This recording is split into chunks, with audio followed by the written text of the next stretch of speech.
to everybody for coming tonight and to really just for coming to spend time with us and hearing what our wonderful speaker has to say.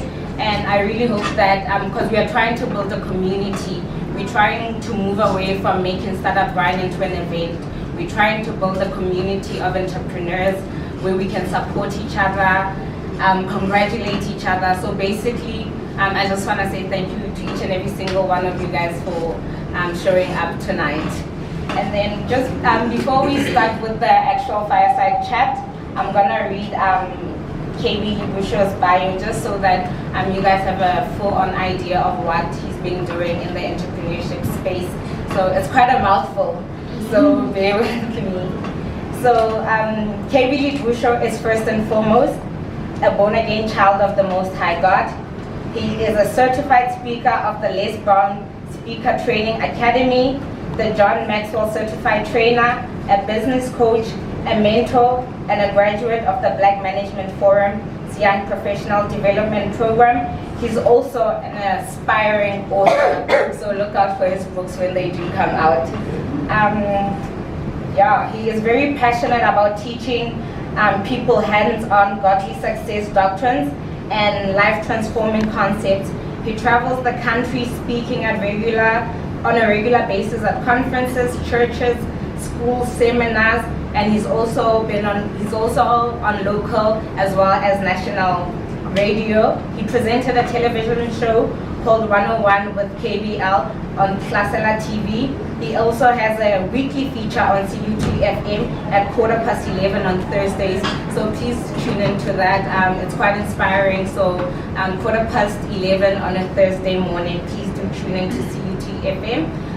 He also writes for articles on inspiration, leadership, and tips on success. He's written for multiple publications such as On Point Magazine, Contagious Magazine, Divine Magazine, the weekly newspaper, just to mention a few. Most importantly, he is a husband to one wife, Mrs. Lebusho over there, one wife. But his favorite title is Dad. He's a father to 2 boys and a girl. He is the founder of the Ultimate Success Academy and also the founder of It's Possible Foundation. He's an entrepreneur of 2 successful businesses, and he is also the current president of the National Youth Chamber of Commerce and Industries of South Africa, the Free State Division. He's also a provincial mentor for the NYDA in the Free State. He made his first R1 million at the age of 28 years old. And then, just to add, he made it without a tender. So he's an entrepreneur, not a tenderpreneur. So he was able to learn lessons and bounce back at the age of 30 through his businesses. He's correct. So he was able to bounce back though, so he's gonna share his before, after,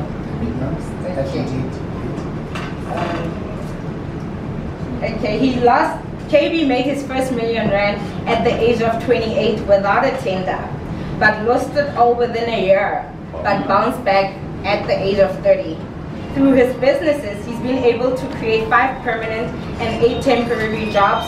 His #1 mission in life is to see people achieving all the dreams that God has deposited in their hearts. KB also serves as a leader to hundreds of young youth and young adults at the Christian Revival Church under the leadership of Pastor Art. So can you just help me with a welcome our speaker with a chapter?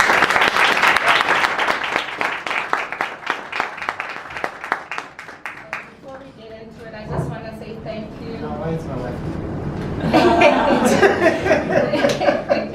We'll come back. So first of all, we just really want to say thank you for agreeing to sit down with us and sharing your journey with our group, a community of entrepreneurs, and also allowing us to really just use your wonderful space, which is the LBow Room in Langenhoven Park.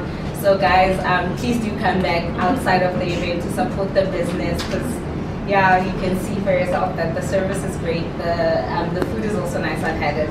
So so I just wanted to say we've been very excited, and then I'd say welcome. but this is your place, so we are the one.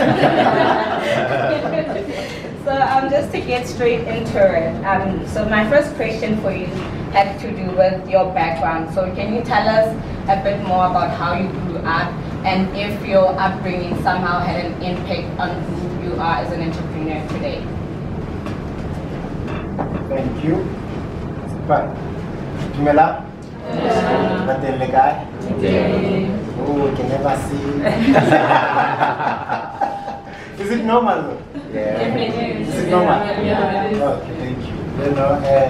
Thank you very much, Afino. It's an honor and a privilege, to come and serve, because I believe that, with what I'll be sharing with the people, we will be saving as well. And we hope that whatever that we will share with the people somehow will inspire one person. As my wife was driving me here, I was thinking about something. Is that even if this thing is just for one person, that's enough. Because as you guys said, I'm a born-again Christian, and I'm not shy to say that. But my point is, I've learned that God sometimes can just bring people together, millions or thousands of people together, just to touch one person. And if maybe we can touch one person by the end of tonight, it will be worth all the efforts. Once again, it's just sport. For those that don't understand, I'm not sure how many of us are familiar with multiplication. Sports, kagas. Yeah. Just like born and bred Bloemfontein. I'm not some guy also I'm not an import. Honestly speaking, it's very important to say that. For me, I'm a born and bred here. I had an opportunity to stay for a couple of years, but I came back home, And I'll get to the question, but it's just that I also want people to understand, I'm just guys, can I be myself? Yes. Can I? Yes. Okay, thank you. It was sports. It's in a school called number 4. I'm not sure if you guys know a primary school called number 4. It's about education. That means it's about primary. And then Kaya go Gahisho. And then from Gahisho and then Kaya go Bloomtech go inside. And then Kaya go Tech-Ups. Like you go CUT. So my point here is, I'm not a guy, I have nothing special. I'm one person that believes that I've been graced by the grace of God to be where I am. By the grace of God, I've been able to achieve a lot of things in my life, and some of the things are not even in the bio, and a lot of them, things that can actually make people go wow. But we've decided in my family that certain things are for people not to know about them. It's for us to build and so forth. So, the whole discuss also at my family's house, we had a business. They had a business. It was my parents. And up to so far, in my family tree, very few people are working. Most of the people in our family tree are business people. A lot of people own their own businesses. My mother has her own business. My brother has his own. My brothers run their own businesses. My sister, she just graduated now. She doesn't want to go study. She wants to perform. She wants to run her own business, and she's doing extremely well. She's now staying in Victoria. She's doing big gigs, like you can ever imagine. So I think growing up in a family that has business, that had businesses and still have businesses, I think to some degree that also has helped me personally to have a love for business, and learn about business from an early age. And we speak about 3 kids now. My son is 10 going 11, and he asks a lot of questions about business, about what we do, what the mother do, what we do. And I've seen that, and those are questions I never asked my parents when I was growing up. Parents, I don't know who my dad is when I'm saying parents, my parents. Yeah, So I never asked them those questions, but certain things. But with you guys, you can ask anything that you want nowadays. But then now what's up is like, no, this is what we do and this is what you must do. So I think growing up like that also helped me to love business, and I've seen, my family survive and thrive through business. One of the businesses we had in the show.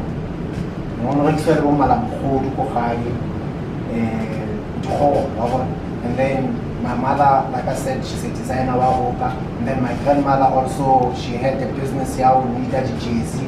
And then even when Tupperware business started coming to bloom and so forth, I know my grandmother was one of the, she was spearheading the business at Tupperware, So in my family tree, always been people about business, and I think and I want to believe that I learned a lot from it without knowing, And then I've also worked a little bit, but my love has always been business, and I've pushed business up to so far.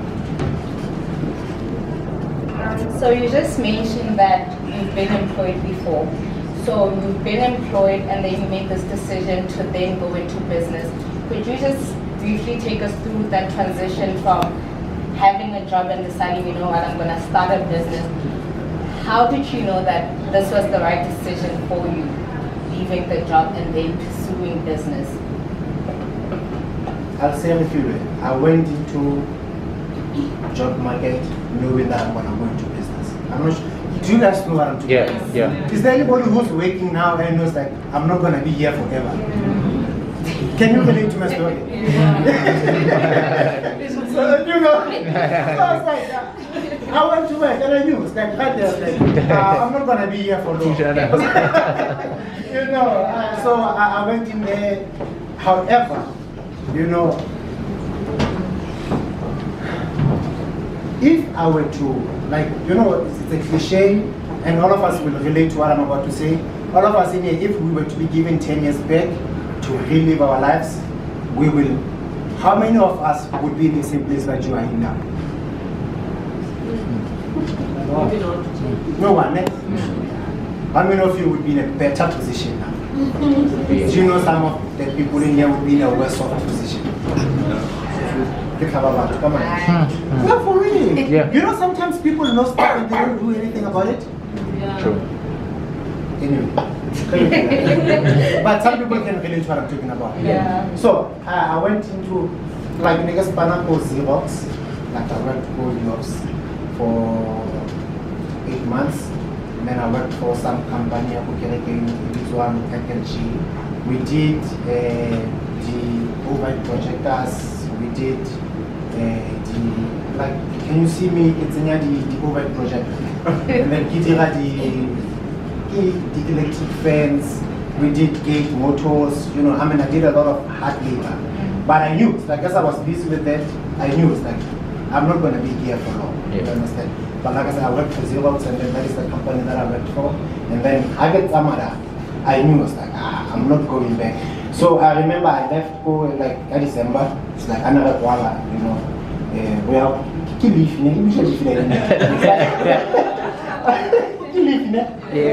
I've never been in leave in 12 years, so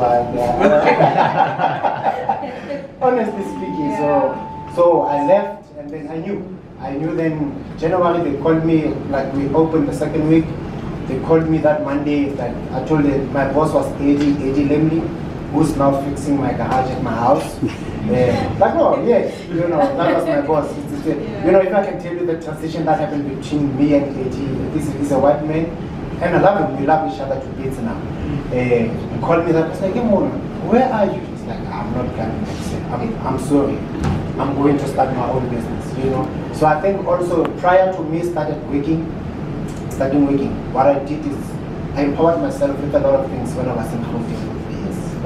I learned a lot of things, about the industry. I did communications and marketing when I was there. So I knew when I came there to Bloemfontein that those are kind of things that I wanted to pursue.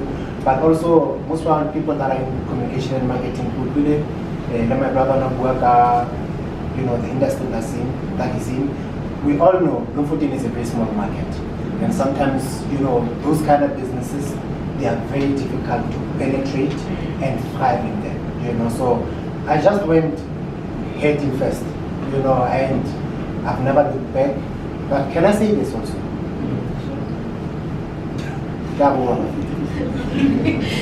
Can I say that? Yeah. Dijafat. It's we want to come here and sometimes inspire people. It's you must be in business. Yeah. It's there are days where you just want to quit and just go to work for someone, So I'm not gonna sit here and lie to the people and say, but what I'm saying is that it's difficult, but the rewards are worth it at the end of the day. Okay, so my follow-up question was actually gonna be, was there ever a point where you felt like,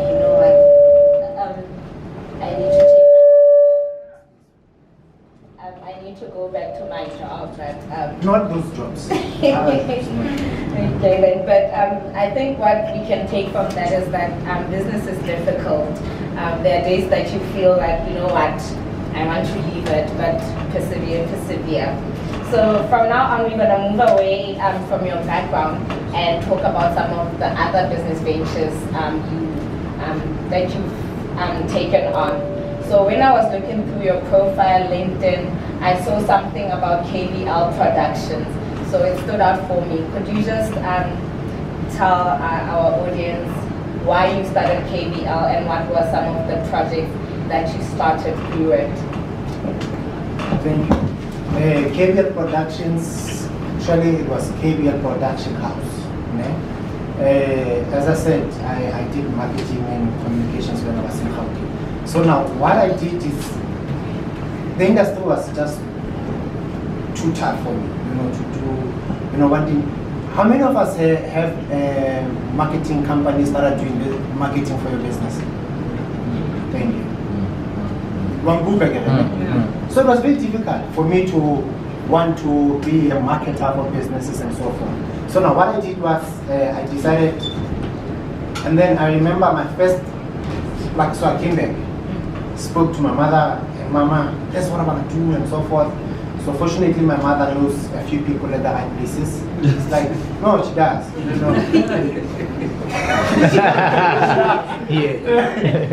it's good. It's good to have parents and brothers and you know what I mean. Yeah. So she says to me, yeah, I'm not sure. Can I even mention people's names? It's not a bad thing, Yeah. So that it's a real life story. True. And she told me about Metato Mukwela. That was my first business. I'm not sure if my wife is going to kill me after this interview or what, but But anyway, so Metato Mukwela, when I said better go agriculture, so my mother said you must go see this lady. She's doing that, and then that was my first business presentation when I got there. And then I told her this is what I do and so forth. And then she told me, no, Manak, more, marketing. However, we can give you business marketing material and then events. And then in the events that we do, we normally need sound, we need t-shirt printed, we need this. And I'm like, no, that I do also.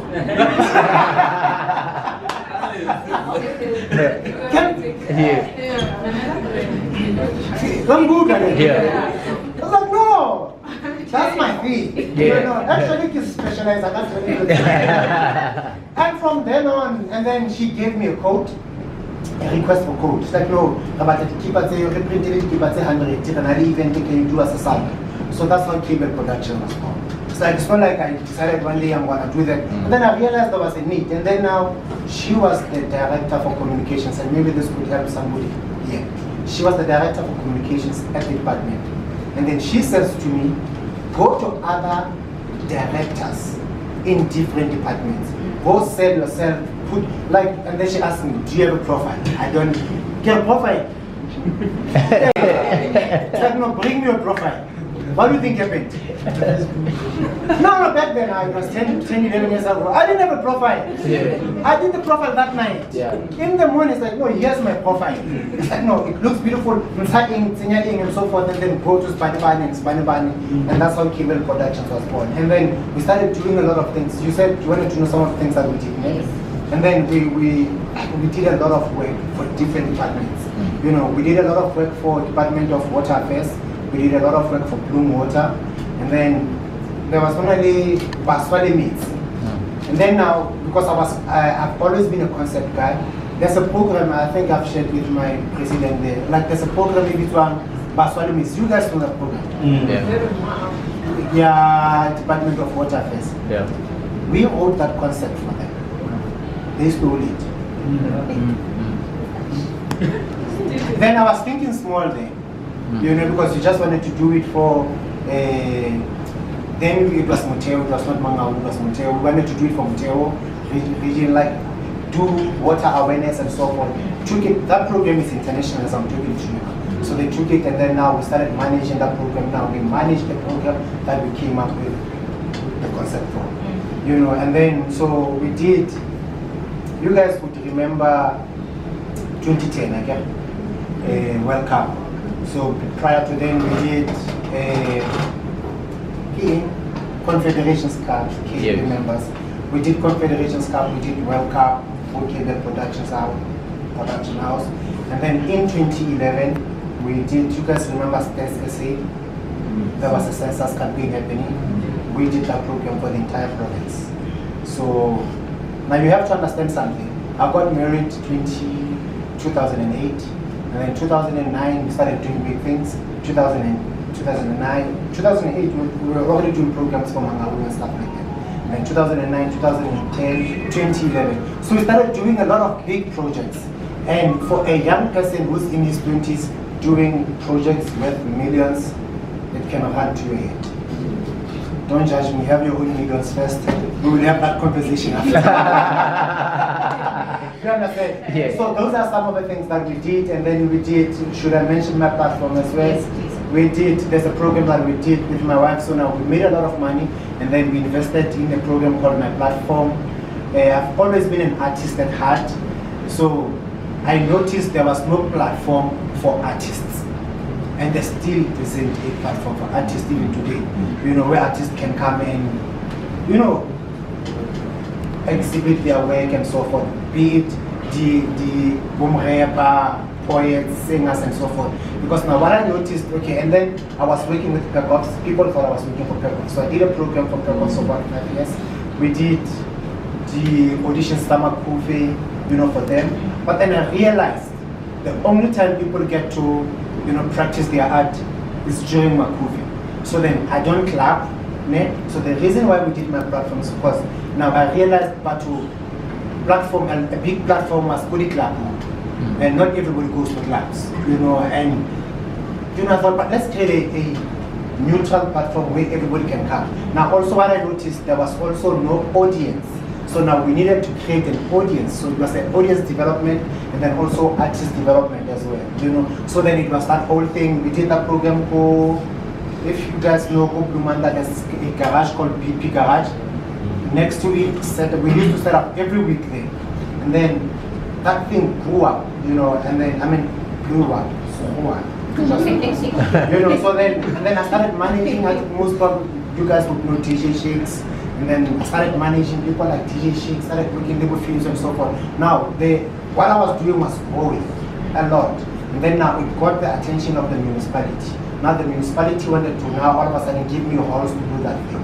And then I was doing that thing with my own money, my wife's money to be exact. Because husbands never have money. You bring the money home and then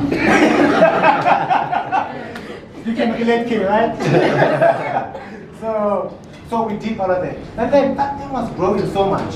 And then now the very same artists, guys, we were developing. I'm not sure PK you will remember. But the very same artists we were developing with our own money. Because let me tell you what I had in mind at that time. I wanted sponsorship from big companies such as MTN, Vodacom and so forth. So now I realized for you to get sponsorship, you have to be a moving train. So how many of you have been sponsored for a concert? Like a document, you haven't done anything at all. It's like, this is what I want to do. And it was funded. Nah. Yeah, but okay, if you are funded, you are like, but what I've noticed that in the industry, you get funded for something like, this is what we've been doing. This is where we are right now, and then this is where we'd like to go. Yeah. And then now you get the attention of sponsors. Like with an event like this, you capture it, and then this is the people I gather, and I believe we can do more. You understand? And then sponsors will come. So now it was growing, and then the very same artists were developing. Long story short, they started getting them. It's like, you know, KB, because I get hopefully can get to the million I get 2011. So now, but oh, demand, who sponsor me? Because I bought a brand new sound stage, everything, so that we can develop them. But long story short, people turned their back against me, and then that's when we collapsed my platform. Okay. So you mentioned that you made your first million at a very young age, like you said, and then you spent it, I don't want to say recklessly, but you spent it all in a period of a year, most of it.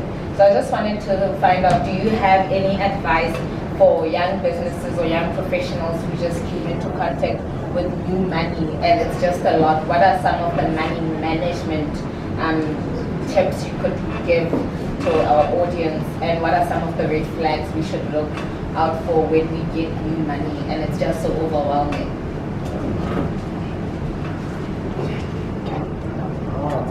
Thank you.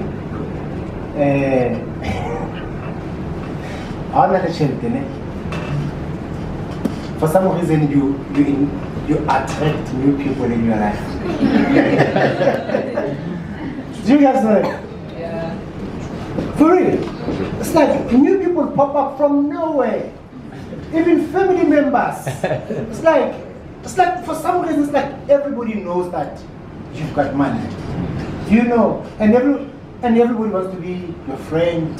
And it's like, I want to get to go try that Facebook on travel. It's like, I have to give what you want. Do you guys understand what I'm saying? You know, I wish I could sit here and pray, you know, and speak English, like speak big English, you know, and sound very intelligent. I really do. But what I noticed is, with new money, I guess they say more money, more problems. But actually, it's more money, new problems. It's not necessarily more problems. You know, it's just new problems. Because all of a sudden, you have to understand how I want to put this in such a way that you understand. If you don't have money, you've got problems of broke people. You've got problems such as taxi Hanoka.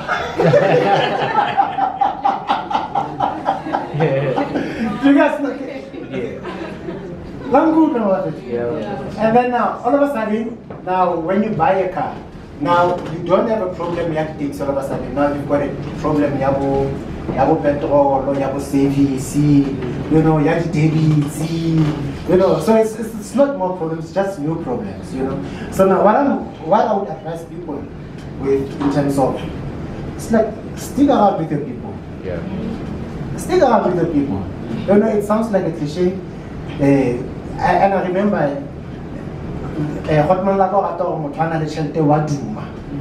it's like, I kill you, Duma. You know, so I remember at that time, Niki Duma. You know, I mean, there was a stage in my life, you know, we would just have, breakfast in Bloom, have lunch in Joburg. And you have dinner in another place, in another country. You understand what I'm saying? Yeah. You take your wife with you, you know, and then all of a sudden you start spending, and then now, you see the problem with money is, when you have a lot of money, and I'm not sure about you guys, and it could be an extra 20,000, extra 30,000, extra 50,000, but for some reason, when you have money, like an extra money, for some reason it feels like it will never end. It will not, okay, so you can relate. Yeah. Okay, so you can imagine now what happens if it's a million. You know, it feels like it will never finish. So now, going back to 2008, 9, 10, I was working very hard. And I've always been a person that works hard. So even the things that I got, it was not by default. It was just references. Like, there's a guy that can do this, there's a guy that can do this. So 2011, when the money is got in, and then what the loan shell did, and if you remember, census campaign, June, July. This money you can well about August, September, just before one close. You know, I mention those things because it sounds like thing to me, and then all of a sudden you become too busy. Yeah. You know, and then all of a sudden we've got a Z4, a black Z4, matte black, 19-inch rims, and then now with that kind of a car, you can get to Johannesburg in about 2.5 hours. Then I spent about 500 on that car, almost petrol, almost every day.